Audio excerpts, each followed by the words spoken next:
প্রথমে আমি তোমাদের সাথে যে কেকটা শেয়ার করলাম, এই কেকটা আমার ভিডিও করা হয়নি। তো ভাবলাম যে যেহেতু আমি ডিজাইনটা বানিয়েছি তোমাদের সাথে একটু শেয়ার করা যাক, তাই আমি প্রথমে ডিজাইনটা একটু শেয়ার করে দিলাম।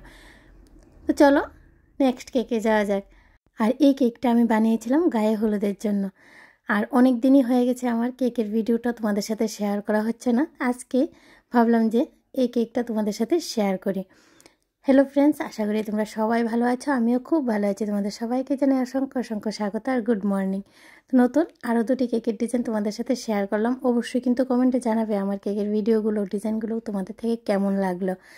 এখন দেখো আমি কেকের মধ্যে ক্রিমটা আগে থেকেই সেট করে নিয়েছি, আর সাইডে হলুদ কালারের সাহায্যে কিছু ডিজাইন করে দিলাম। বর্ডারটাও আমি সাদা ও হলুদের মধ্যে রেখে দিয়েছি। এখন দেখো রোজ বানিয়ে নিয়েছি। ভিডিওটা যদি স্কিপ না করে দেখো তাহলে অবশ্যই বুঝতে পারবে আমি কিভাবে রোজগুলো বানিয়েছি। আর স্প্রে কালার দিয়ে আমি প্রত্যেকটা রোজ হলুদ কালার করে দিচ্ছি, আর একে একে সবগুলো কেকের উপরে বসিয়ে দেবো আর কিউট একটা বাটারফ্লাই লাগিয়ে দেবো।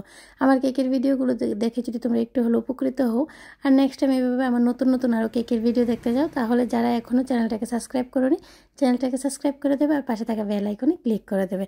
নেক্সট টাইম যতগুলো আমি কেকের ভিডিও আপলোড করবো সর্বপ্রথম তোমাদের কাছে এসে পৌঁছাবে। দেখো আমার কেকের ডিজাইনটা কিন্তু একদম কমপ্লিট হয়ে গেছে। অবশ্যই কিন্তু কমেন্টে জানাবে আজকের কেকের ডিজাইনটা তোমাদের কাছে কেমন লাগলো। রাখির গায়ে হলুদ ছিল, তাই আমি রাখির গায়ে হলুদ লিখে দিলাম। আজকের মতো এই পর্যন্তই ফ্রেন্ডস। নেক্সট টাইম নতুন একটা কেকের ভিডিও নিয়ে তোমাদের সবার সাথে আবার দেখা হবে।